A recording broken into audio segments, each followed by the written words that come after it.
Well, first, Reverend Al, I just want to say I appreciate your leadership, and I'm grateful to the thousands that came together yesterday in a front to the racial injustice, to the hate, to the violence that persists.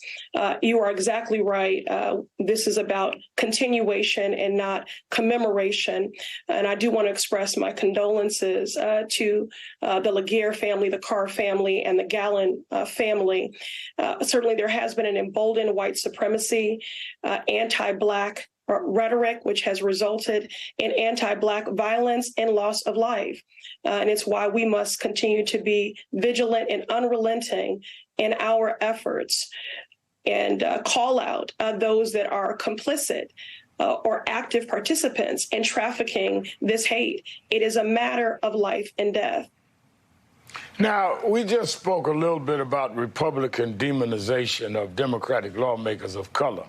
Republican presidential candidate Vivek Ramaswamy, campaigning in Iowa on Friday, called you and author Ibram Kendi, quote, modern grand wizards of the modern KKK, end of quote. Now, since then, he has continually doubled down on those comments, saying that based on comments you and Kendi have made, the two of you are the anti-race and the anti-racist movement, frankly, would make the grand wizards of the Ku Klux Klan, quote, proud. What's your response, especially on a weekend when we're reminded of the deadly impact this kind of hateful rhetoric can have? Reverend Al, the verbal assault lobbied against myself and Dr. Kendi is shameful, it is deeply offensive, and it is dangerous.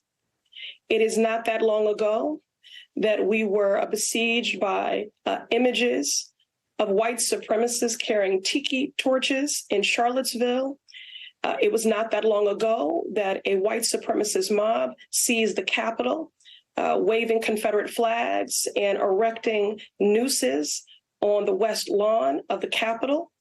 And one of my childhood memories that is deeply embedded in that my own ancestors and living family members have been brutalized, lynched, raped by the Ku Klux Klan. I recall when my family member had moved into a predominantly white cul-de-sac in the 80s when I was a child, and we had a cross burned in our lawn.